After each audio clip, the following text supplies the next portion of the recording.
Good morning students. बच्चों, आज का जो हमारा टॉपिक है वो गोल्जी बॉडी के ऊपर है। प्रीवियस क्लास में गोल्जी बॉडी यानी गोल्जी कॉम्प्लेक्स की हिस्ट्री के बारे में चर्चा की थी। बच्चों, आज अपने चर्चा करेंगे ultra structure of Golgi body और गोल्जी कॉम्प्लेक्स। जैसा कि आपको मालूम है कि गोल्जी बॉडी के अदर कॉमन नेम भी हैं। जैसा मैंने प्रीवियस क्लास में आपको बताया था, इसको गोल्जी बॉडी भी बोलते हैं, गोल्जी एपरेटस भी बोलते हैं, इसको बेकर बॉडीज भी बोलते हैं। तो ये इसके क्या हैं, अदर कॉमन नेम हैं। आज अपने स्टार्ट करेंगे ultra structure of Golgi body और गोल्जी कॉम्प्लेक्स। बच्चों, चाहे एनिमल सेल हो चाहे प्लांट सेल हो, मॉर्फोलॉजिकली आकार के रूप से जो गोल्जी बॉडी हैं वे क्या हैं, एक जैसी समान मिलती हैं, लेकिन इनकी जो शेप हैं, आकृति हैं, वो अलग अलग हो सकती हैं। बच्चों, अगर अपने बात करें एक प्लांट सेल के अंदर गोल्जी बॉडी, एक प्लांट सेल की जो गोल्जी बॉडी है आल्सो कॉल्ड इज डिक्टियोसोम। क्या बोलते हैं?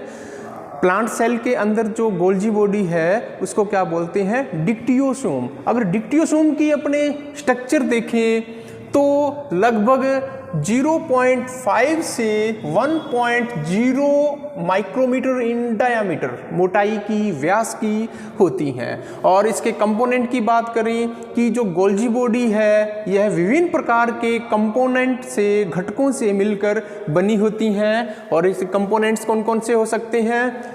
First of all, first cisternae. Cisternae को अपने क्या बोलते हैं? सैक्यूल्स भी बोलते हैं, जो इसका पहला कंपोनेंट है। सेकंड जो कंपोनेंट है वो क्या कहलाता है? वेसिकल, जिसको पुटिकाएं बोलते हैं। थर्ड जो कंपोनेंट है वो है ट्यूबुल्स, जिसको नलिकाएं बोलते हैं। तो इस प्रकार जो एक गोल्जी कॉम्प्लेक्स है, गोल्जी एपरेटस है, वह 3 प्रकार के कंपोनेंट से मिलकर बना होता है।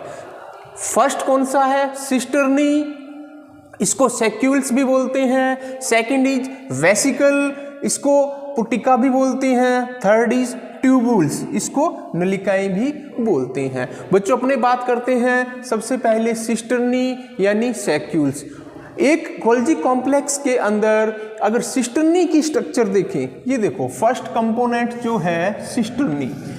सिस्टर्नी की या सैक्यूल्स की स्ट्रक्चर देखें तो बच्चों यह क्या है? एक चपटी, एक कटोरे नुमा स्ट्रक्चर है, बाउल नुमा स्ट्रक्चर है। सिस्टर्नी की स्ट्रक्चर देखें तो यूं होती है, चपटी, कटोरे नुमा, बाउल नुमा स्ट्रक्चर है, जिसकी वजह से इसकी 2 क्लियर कट अपने को फेस हैं, साइड है, वो नजर आ रही हैं। ऊपर वाली जो फेस है वो क्या कहलाती है? ट्रांसफेस। ठीक है, ऊपर वाली जो फेस है जैसे यूं होती है इसकी स्ट्रक्चर, लगभग कटोरे जैसी, बाउल जैसी। जो ऊपर वाली फेस है वो क्या कहलाती हैं? इसको कॉनकेव साइड या अवतल साइड बोलते हैं, इसको ट्रांसफेस भी बोलते हैं और इसको मैच्योरिंग फेस भी बोलते हैं।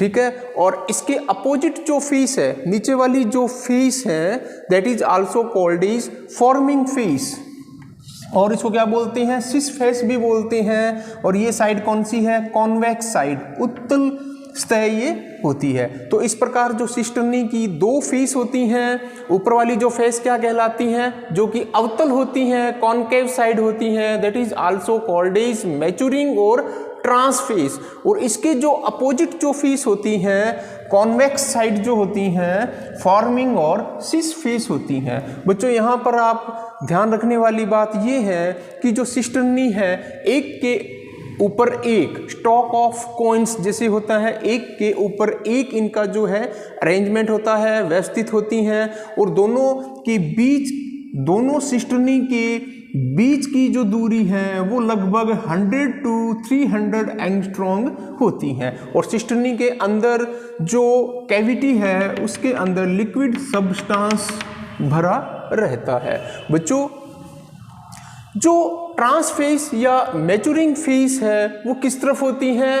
PM stand for plasma membrane. यानी मैंने आपको बताया था प्रीवियस क्लास में कि एक गोल्जी कॉम्प्लेक्स की पोजीशन देखें तो लगभग यह है प्लाज्मा मेम्ब्रेन और न्यूक्लियस, केंद्रक और प्लाज्मा झिल्ली के लगभग बीच में स्थित होती हैं। ठीक है, तो जो ट्रांसफेस है या मैच्योरिंग फेस है वो प्लाज्मा मेम्ब्रेन की तरफ होती है। प्लाज्मा मेम्ब्रेन जो साइड होती है उस तरफ होती है, और जो फॉर्मिंग और सिस फेस है वो न्यूक्लियस यानी केंद्र की तरफ होती है।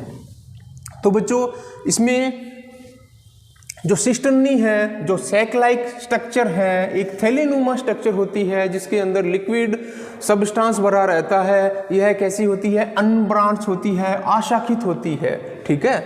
और प्लांट सेल की बात करें, क्योंकि प्लांट सेल और एनिमल सेल दोनों में ही सिस्टर्नी की जो संख्या है वो अलग अलग होती है। एक प्लांट सेल की बात करें तो 2 से 20 सिस्टर्नी इसमें होती हैं, और एनिमल सेल की बात करें तो लगभग 4 से लेके 10 इसकी संख्या होती है।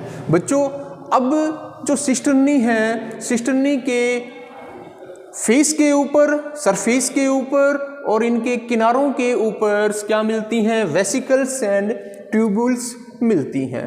बच्चों नेक्स्ट जो कंपोनेंट्स हैं वो है वेसिकल्स। वेसिकल्स की स्ट्रक्चर देखें तो छोटी छोटी गोल आकार की जो स्ट्रक्चर्स हैं, लगभग 20 to 80 nanometre diameter in diameter, व्यास 20 से 80 नैनोमीटर व्यास की छोटी छोटी पुटिकाएं या वेसिकल्स मिलती हैं। और ये जो वेसिकल्स हैं ये 2 प्रकार की होती हैं, स्मूथ एंड कॉटेड। स्मूथ का यहाँ क्या मतलब है? स्मूथ वेसिकल्स में इनकी जो सरफेस है वो कैसी होती हैं? स्मूथ होती हैं, और it is contain secretary substance. बच्चों एक स्रावी पदार्थ इसके अंदर भरा रहता है, जिसकी वजह से जो स्मूथ सरफेस वाली जो वेसिकल्स हैं उनको क्या बोलते हैं? सिक्रेशन वेसिकल्स या स्रावी प्रकार की वेसिकल्स।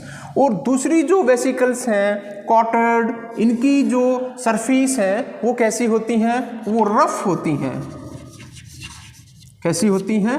रफ होती हैं। तो इस प्रकार जो वेसिकल्स हैं, पुटिकाएं हैं, 2 प्रकार की हैं, स्मूथ सरफेस वाली जिनको सिक्रेशन वेसिकल्स बोलते हैं, और रफ सरफेस वाली जिनको कॉटेड या रफ वेसिकल्स बोलते हैं। थर्ड जो है वो है ट्यूब्यूल्स। ट्यूब्यूल्स देखो इसकी जो पेरिफेरल साइड है, सिस्टर्नी की जो पेरिफेरल साइड्स हैं वहाँ पर जो ट्यूब्यूल्स हैं नेट लाइक स्ट्रक्चर की फॉर्मेशन करती हैं, नेट लाइक स्ट्रक्चर की फॉर्मेशन करती हैं, और ये कैसी होती हैं? ब्रांच होती हैं। बच्चों इनका क्या काम है? एक गोल्जी कॉम्प्लेक्स का अगर फंक्शन की बात करें तो ये जो वेसिकल्स हैं, इन वेसिकल्स यहाँ से वेसिकल्स कहाँ चली जाती हैं? सिस्टर्नी की तरफ, ठीक है। और यहाँ से फिर यानी जो वेसिकल्स हैं जिनको न्यूक्लियर मेम्ब्रेन बनाता है, वेसिकल्स के अंदर क्या भरा रहता है? सिक्रेटरी सब्सटेंस भरा रहता है, ठीक है। इनके अंदर धीरे धीरे चेंजेस होते हैं। बच्चों ये जो वेसिकल्स हैं इनको सबसे पहले जो फॉर्मिंग फेस है, फॉर्मिंग फेस से अटैच रहती हैं, ठीक है। इसके बाद यहाँ से धीरे धीरे ये ट्रांसफेस की तरफ चली जाती हैं, और इनमें इस दौरान फॉर्मिंग फेस से ट्रांसफेस तक ये चली जाती हैं, यानी मूवमेंट शो करती हैं। तो इस दौरान इनके अंदर चेंजेस होते हैं, और आखिरकार इसमें क्या होता है कि जो ये वेसिकल्स हैं ट्रांसफेस पर पहुंचने के बाद बॉडी से बाहर की ओर इनको निकाल दिया जाता है। तो बच्चों ये थी ultra structure of Golgi complex और गोल्जी बॉडी। नेक्स्ट अपने पढ़ेंगे फंक्शंस ऑफ गोल्जी एपरेटस।